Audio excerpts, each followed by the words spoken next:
Bonjour tout le monde, j'espère que vous allez bien. Moi je suis très content de vous retrouver puisque aujourd'hui je vais vous présenter 5 de mes colonies. Alors ça fait maintenant un an que je suis dans la myrmécologie. Et en un an j'ai des colonies de malades. Pas du tout. Ceux qui sont dans ce domaine le savent, mais la myrmécologie, particulièrement l'élevage de fourmis en fait, c'est quelque chose de super long. Et en un an, mes colonies se sont très peu développées, ce qui est tout à fait normal d'ailleurs, au point que pendant un an, eh bien, mes colonies sont restées en tube. Donc le tube d'élevage super classique, celui-ci, que vous connaissez si vous vous intéressez un peu aux fourmis, un tube à essai avec un coton et de l'eau.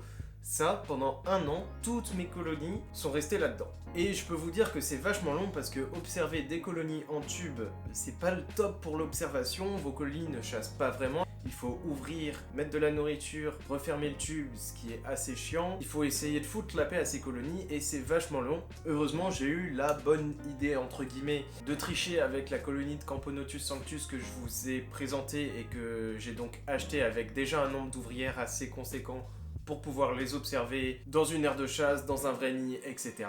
Mais si je n'avais pas triché, pendant un an, je serais resté avec mes tubes à essai, sans aire de chasse, sans nid, sans rien, et ben c'est quand même vachement long.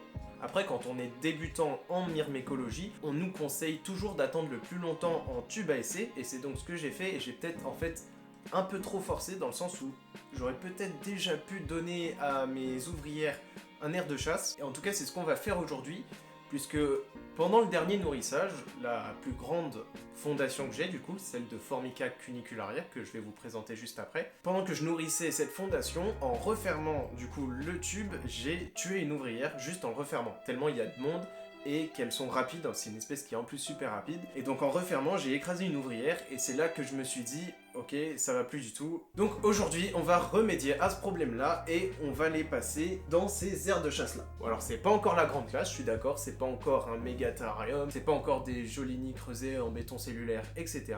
Mais ça va déjà être ça, je vais pouvoir observer mes fourmis sortir, chasser, et ça va être beaucoup plus intéressant. Donc ce sont des aires de chasse que j'ai construit moi-même, tout simplement avec une semelle de plâtre, deux petits modules que j'ai fabriqués en béton cellulaire pour faire un peu comme un porte-tube, histoire d'éviter les vibrations.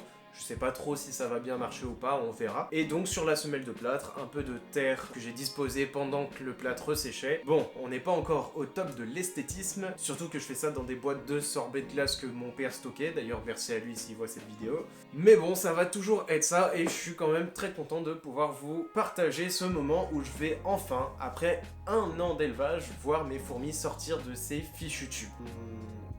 Ouais, et d'ailleurs ce tube là, c'est un tube que je vais proposer à une colonie, étant donné que certains tubes, vous allez le voir, sont dégueulasses après un an, c'est horrible. Et c'est un petit peu de ma faute.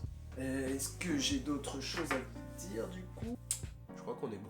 Je vais donc vous sortir de cette boîte là, première espèce que je vais vous présenter, et prendre une petite aire de chasse pour pouvoir les observer sortir de leur fichu tube. C'est parti!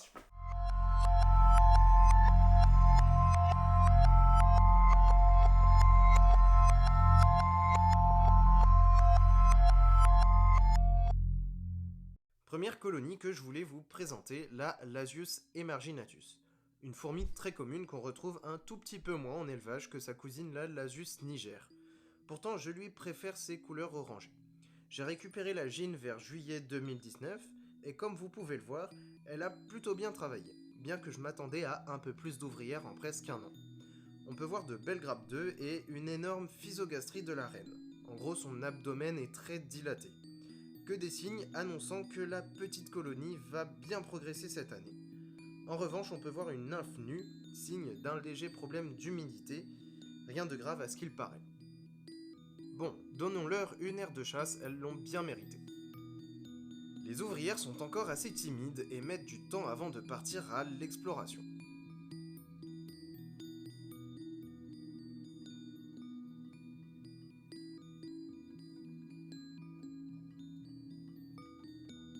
L'aire de chasse a visiblement suscité des petites disputes entre ouvrières. C'est assez marrant à voir. En tout cas, la nourriture proposée ne les a pas vraiment intéressées. La colonie a été nourrie récemment et elle est encore pas bien grande. Passons maintenant à la deuxième colonie, enfin fondation, car cette Formica rufibarbis n'a encore qu'une ouvrière. Et visiblement pas la plus dégourdie. La gine a été récupérée en mai dernier, elle a eu du mal à fonder et a mangé plusieurs fois son couvain avant de donner enfin naissance à une seule ouvrière. Cette année, elle a repondu et j'espère vraiment qu'elle va accélérer car j'adore cette espèce. Sa difficulté à fonder s'explique peut-être par ce petit truc blanc qui se balade dans le tube. C'est une mythe, mais je ne sais pas si elle est néfaste ou non pour mes fourmis, les deux cas sont totalement possibles. Bon, en tout cas, lui donner une aire de chasse n'est pas nécessaire, mais peut-être que ça va me permettre de moins les stresser lors du nourrissage, c'est complètement un test, à suivre donc. Colonie suivante, et là je crois que je peux vraiment parler de colonies. D'ailleurs, il y en a deux de la même espèce, et elles se sont toutes les deux très bien développées. Ces tubes contiennent des Formica cunicularia. Je suis pas du tout sûr de mon identification pour ce qui est de l'espèce. En théorie, c'est une espèce assez proche de Rufibarbis, un tout petit peu moins agressive. Pour mes deux colonies, elles n'ont pas hésité une seconde à sortir du tube dès que c'était possible. C'est d'ailleurs sur la plus populeuse des deux que le drame que je vous racontais tout à l'heure s'est passé. Elles ont très vite exploré toute l'aire de chasse et ont trouvé la nourriture.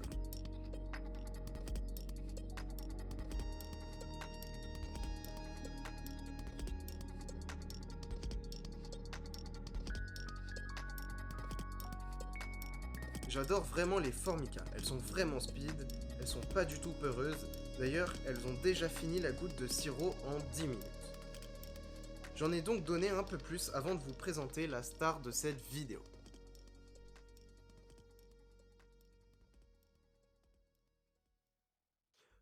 Ceux qui suivent, vous vous en doutez, mais voici ma fondation de Camponotus linipertus. Elles sont ici 8, mais à l'heure où je vous parle, elles ont déjà dépassé la dizaine.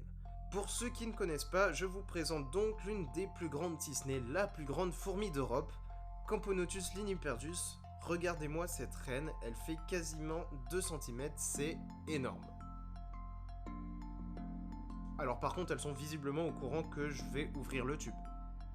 C'est soi-disant une espèce déconseillée aux débutants, très longue, très compliquée. Bah franchement, chez moi, ça va. Quand on voit Formica rufibarbis qui est censé être assez facile et qui me fait carrément galérer, et cette campo réputée difficile qui carbure, bon alors faut pas crier victoire trop tôt, c'est que le début, mais j'ai quand même parfois du mal à comprendre les conseils qu'on donne aux débutants. Bon, j'arrête de blablater, il y en a qui veulent absolument sortir. Ouais, enfin, calme-toi quand même.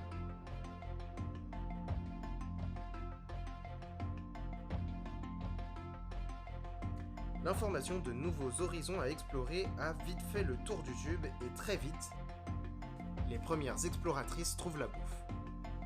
Ça part en physogastrie, ça se lèche les mandibules, tout roule chez les Camponotus.